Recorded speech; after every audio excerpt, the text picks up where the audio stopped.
BFM Business. Toute l'info éco et business à la mi-journée. 60 minutes business.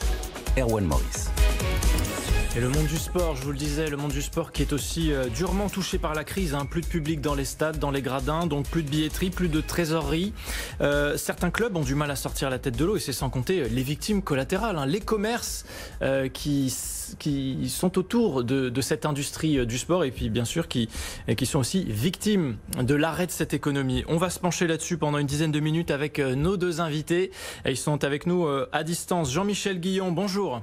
Bonjour à vous. Merci beaucoup d'être sur BFM Business. Vous êtes le président de l'ASM Clermont-Auvergne. Nous sommes également avec Vincent Chaudel, le fondateur de l'Observatoire du Sport Business. Bonjour Vincent. Bonjour. Merci beaucoup. Alors Jean-Michel Guillon, une première question pour vous, président de l'ASM Clermont-Auvergne. Comment se porte d'abord votre club ?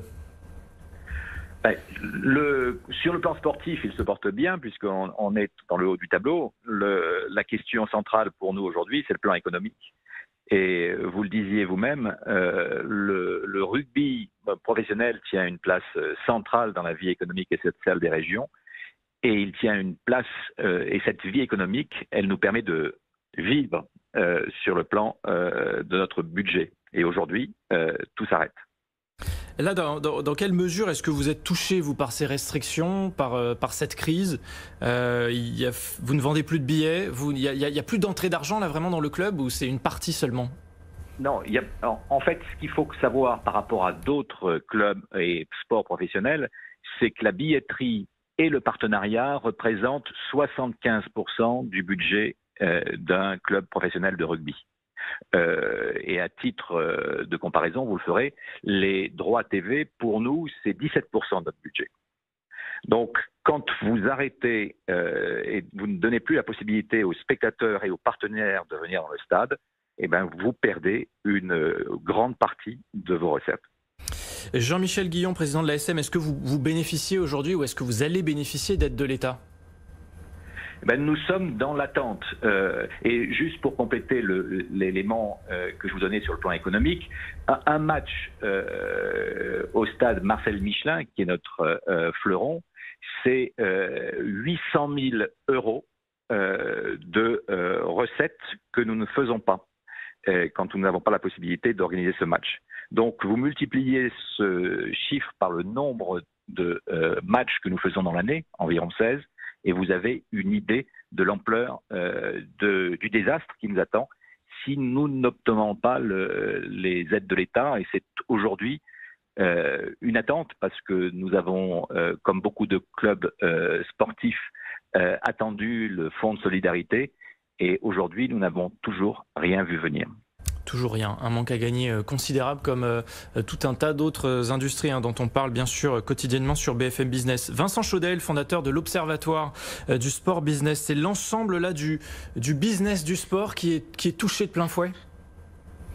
Ah oui, évidemment, et ce que vient de présenter le président de Clermont-Montferrand en rugby, c'est encore pire au moment où on se parle au niveau du football, puisque sur la première partie, le rugby n'est pas télédépendant et effectivement a besoin de son public, mais le football est privé de son public comme le rugby, et en plus actuellement avec le dossier Mediapro, il est privé aussi de ses droits télé. Donc il y a un risque systémique pour l'ensemble du sport professionnel qui est en grand danger. L'autre problème, c'est qu'on a entendu la ministre prendre la parole pour, au niveau de l'État, imaginer un plan de soutien au sport professionnel. Maintenant, il faut faire attention par rapport à Bruxelles, puisqu'on est sur une activité commerciale et concurrentielle et qu'on ne soit pas en situation de distorsion de concurrence avec nos voisins.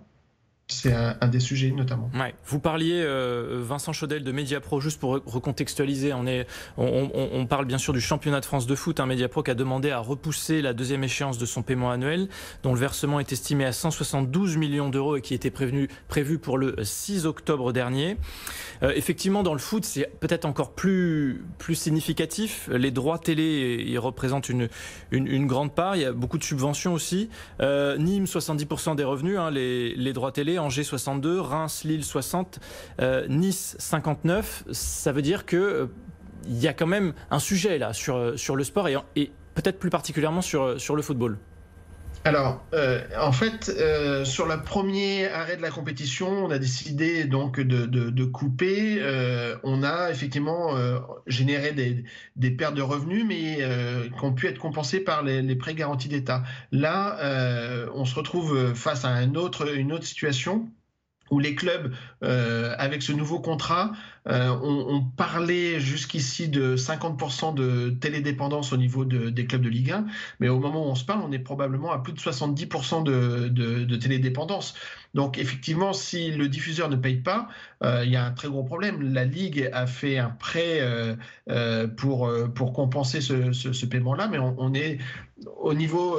c'est tout le système du sport professionnel qui est coincé, puisque à la fois, il y a les droits télé qui, au niveau du football, sont très importants et qui ne répondent pas à l'appel, plus la billetterie. Évidemment que ça pose un très gros problème parce que les clubs ont les salaires des joueurs à assumer, qui sont en gros 60 à 70% de leur budget, et n'ont pas les rentrées en face. Et quand on prend en considération que ce secteur, si je prends le cas du football, c'est 35 à 40 000 emplois, tout compris. Si on prend le sport au sens large, on est dans les 300 à 400 000 emplois. Oui, c'est un secteur qu'il faut aider très vite au niveau de l'État. Jean-Michel Guillon, président de la SM, Vincent Chaudel nous le disait, des dépenses, pas de rentrée. Comment est-ce qu'on résiste dans ce contexte ? Aujourd'hui, on résiste à crédit. Nous avons obtenu, comme d'autres entreprises, le prêt garanti par l'État en milieu d'année. Dans notre cas, c'était 5,5 millions. Et aujourd'hui, pour compenser les pertes par match que je vous ai données, nous tirons sur ce prêt garanti par l'État.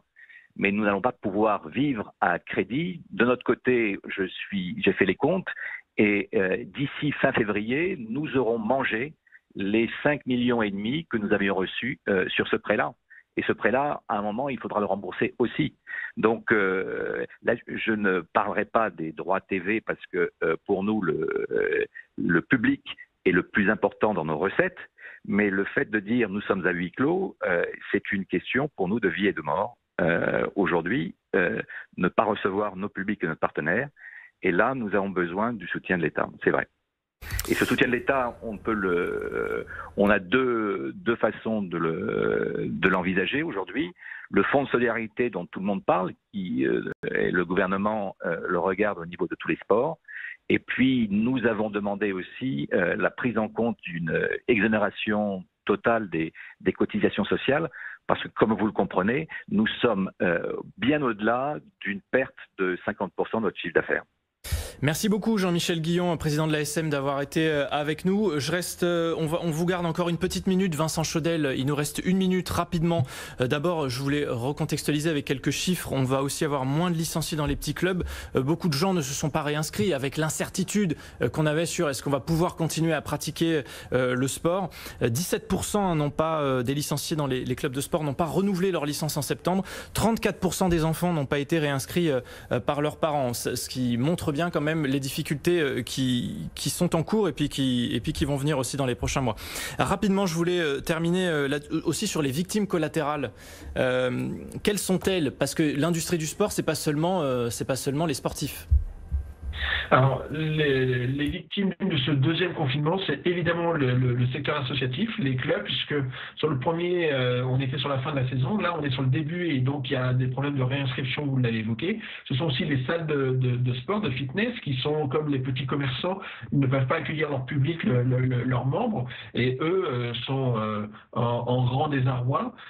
Et c'est pour cela que le secteur du sport amateur, avec Denis Massiglia, le président du CNOSF, a écrit une lettre ouverte au président, mais aussi toute l'industrie du sport au sens large, le commerce, y compris les boutiques de sport, doivent faire encore une fois comme les autres commerçants par rapport à Amazon et les autres plateformes, à une forme de concurrence déloyale. Et c'est tout un secteur représenté par l'Union Sport et Cycle qui essaye aussi de faire bouger les lignes.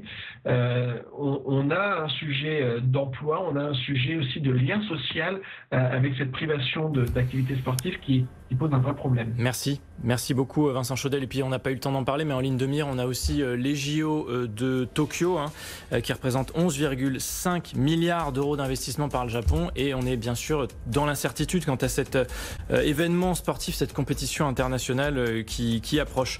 Merci beaucoup.